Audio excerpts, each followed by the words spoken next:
Welcome back to Chuck D Football TV. Welcome back to Chuck D Football TV. Sunny day.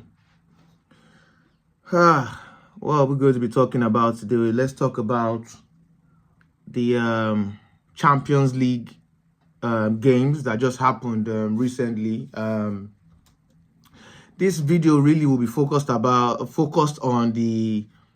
tonight's game, the Real Madrid versus Arsenal game happening at the Santiago Bernabeu, which is all I really care about, to be fair, because those are my. If you've been following me on this channel, you know that I've always said it from the beginning that I support both teams, Real Madrid and Arsenal, like from young. So it's we all know what the first leg was. The results of the first leg was 3-0 to Arsenal at the Emirates. Two incredible free kicks by Declan Rice, and one fantastic goal by Moreno. But prior to that, let me just briefly talk about the games that happened yesterday. So I'll start with the PSG Aston Villa game. The first leg was at the Parc de France, ended in a 3-1 demolition by PSG to Aston Villa. To be fair with you, I actually thought Aston Villa was going to, in both legs, they were going to go through. I just thought that PSG, with how fluid they play and how incredible they've been, nobody can doubt that. I just thought Aston Villa was going to be too much for them. Come both legs. And Aston Villa were pretty close, at the second leg. Aston Villa were pretty close, but close does not win you matches. You either win or you lose. Nobody give a damn about no close. They did, Aston Villa played well. They did all right in the second leg. They won the game 3-2. But that is the one thing I've learned about this Champions League and any two-legged game is that the result of first leg really can either destroy you in the second leg or help you in the second leg. If you concede too many goals in the first leg, you have to work twice as hard in the second leg. And not every club is Real Madrid that can always do a comeback. Not every club is Real Madrid. So Aston Villa, they played really well, but very early on in the game, PSG took a two goal lead, doubling their tally to five goals in both aggregates. So yeah, and if Aston Villa could have curtailed those goals, then who knows, the story would have been different. Martinez did, he made some very good saves, but he was underwhelming. It was underwhelming, especially from the first leg, the type of goals that he let in and stuff. Well, like I said, it wasn't his fault per se, but he could have been better. That's all I'm saying. And let's talk about the Dortmund-Barcelona game. For me, man, I just feel like Dortmund are the Atletico Madrid of Germany. They are useless. Dortmund is useless. Atletico Madrid, they are useless. These are two subpar teams that are like in the middle of basic and greatness. They're just in the middle. They are just useless. Dortmund is useless. Like I don't rate them. The only thing I rate them for is I look at them as a developmental club. Dortmund is a club that they are just like at the cusp of something great, but they're just there. They're just stuck in that middle. They're just stuck in that basic. They are not too bad, but they are not. It's like they can just never reach that pinnacle of football. Dortmund is a club that it's a very good developmental club. I think when a player is on the cusp of doing something great, Dortmund is a team that you go to and they develop you well. They have an incredible stadium, incredible fan base.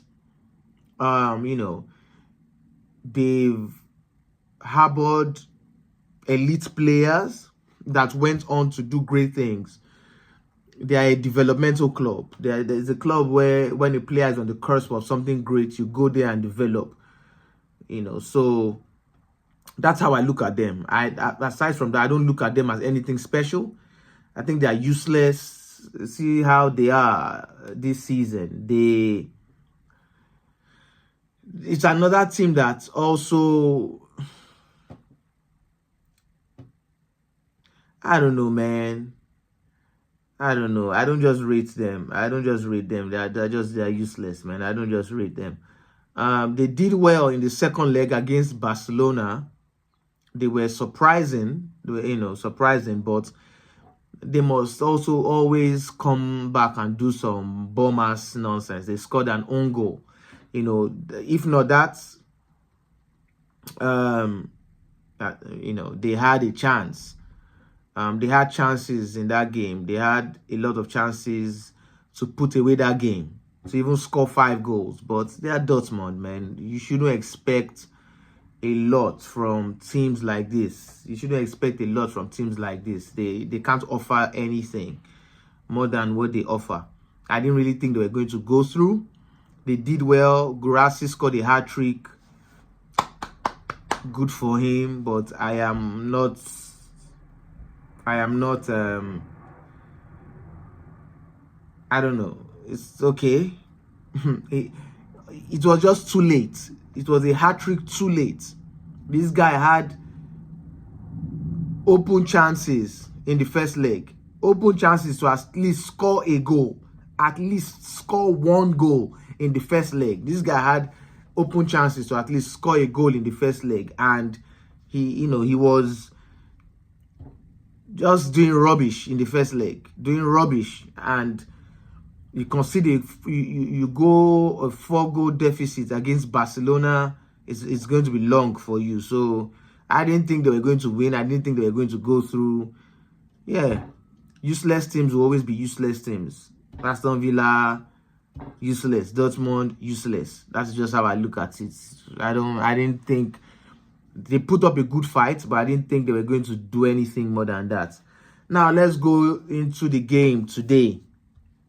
The Arsenal Real Madrid, the second leg at the Santiago Bernabeu. The first leg was fantastic. The first leg was fantastic, and I know it shocked a lot of people, but it didn't shock me. I didn't think Arsenal was going to win 3-0, but I didn't think they were going to lose either.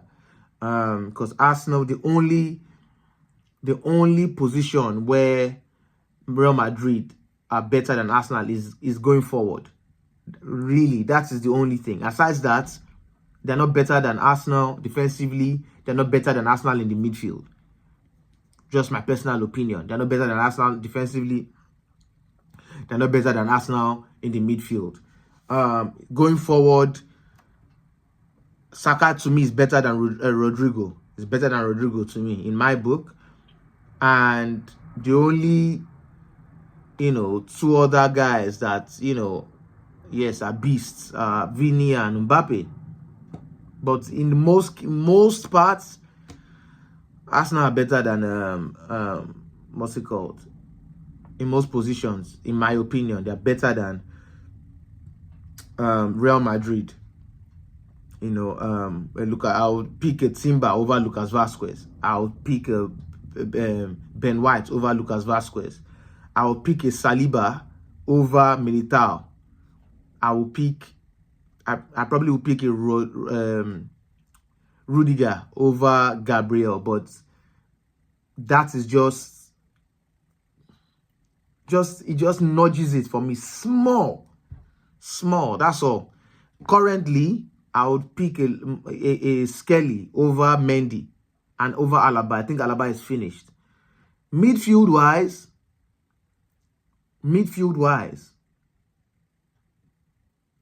for me, I'll pick a Rice over Tchouaméni.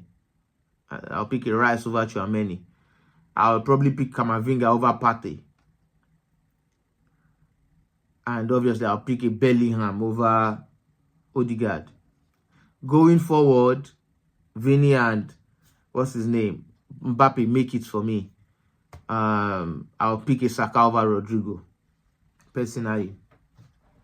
But it's going to be an interesting game today. You know, a lot of people have it in their mind that Real Madrid is going to perform magic today and, you know, do what Madrid does, come back from deficits. Now, is it possible? It is very possible because it is Real Madrid. How many times have Madrid been in this predicament? They were in this predicament against PSG a couple seasons back. They've been in the same predicament against Chelsea. They've been in the same predicament against Manchester City. You know, so Real Madrid have been. This is not new to Real Madrid. This is not new. What they call a remontada, or there's a name for it, to come back from a deficit, remontada or something like that. Don't know if I'm pronouncing it right, but hey, you know what I'm talking about. So is it possible? Yes, it's very possible because it's Real Madrid. You know, they can just put up an incredible performance. You know, in this Champions League, it's like when under those Champions League lights, Madrid perform magic. But do I think Arsenal are going to go there to just go defend for the whole 90 minutes? I don't think so. I think Arsenal are going to come out and play. I think they're going to hold possession as well because Arsenal is very good. I think people underestimate, because Arsenal is so good and compact defensively, people forget how good on the ball they are and how much of a threat they are. So Arsenal is going to come out and play. If they score a first goal early, I think it's over. Arsenal are incredible in defense. What else? I think Real Madrid would have a chance depending on, and this is what I think, right? I think this would be a game of psychology. Let me explain. Psychology whereby everybody knows how Real Madrid can come back from the dead, can resurrect from the dead, right? We've seen it before. If Real Madrid scores early, maybe they score 2 goals early before the first half is over. Let's say they're leading 2-0, they score early, they score like within 13 minutes and score another goal within 20-something minutes, or score the first goal within 6 minutes and score the second goal in like 26 minutes. Arsenal will start to fear. They will start to, psychologically, they'll start to be afraid because it will be a thing of, damn, we've seen this before. And that psychological deficit, if Real Madrid score early, can make Arsenal start making mistakes. And the thing with Madrid is, once they smell blood, you are in trouble. So I think Arsenal need to keep their composure and just boss it. Keep their composure, not be afraid. And you know, they're leading. So Madrid has to score 4 goals. So Arsenal is in a better position. If they score 1 goal, all of them can just go back and defend. Everybody can just fall back and defend. And Arsenal are very good at defending. They're very good at corner kicks. Rice can perform a moment of magic. Saka can perform a moment of magic. You know, but so can Real Madrid. If Mbappe turns up and puts up a legacy performance, and scores like a hat-trick, or scores 4 goals, or Vini scores 2, and Bellingham. You saw what Mbappe did to Manchester City. So it is Real Madrid. It is Don Carlo. We've seen it happen before. How many times have Real Madrid been ruled out? How many times have we been in this position where we're like, it's over for them? Come back against Man City, Manchester City, and win? It's not possible. They came back. It's impossible to come back against PSG. They came back. It is possible to come back against Chelsea. They came back. So it is possible. If they smell blood, it is wahala. Wahala. So it will be an interesting game. I support both teams, so I don't have any. If Arsenal wins, if Real Madrid wins, I'm just watching this time as a spectator and as a fan of both clubs. I'm picking no sides in this game. So before I end this video, let me try to make my first 11 for both teams. I'll start with Arsenal because they're coming, they're playing away from home. How do I think they're going to line up? I think it will be different from the lineup for the first leg. Apparently, I heard that I didn't watch the press conference, but I heard like Timber was not fit or something like that. I don't know, but presuming he's fit, he would start at that right back position. He will start at right back for me. Center back, left center back would be Saliba. Right center back, I don't think Kiwior might start this game. I think it will be Saliba, Ben White, Timber, and Lewis Kelly. I think Lewis Kelly will, drop into midfield to overcrowd that midfield when they are in position. When they are in possession of the ball, he will drop into midfield. That pivot. I think that's what they will play. So I don't think I might be wrong, but this is what I think Arsenal will start with. I think Ben White is going to play centre back. I think it's going to be Saliba, Ben White, Timber, Lewis Kelly. Now, if he's not fit, if Timber is not fit for this game, then it is going to be Ben White at right back, Saliba, Kiwior, Skelly. Now, the midfield, it's going to be the same midfield. Partey,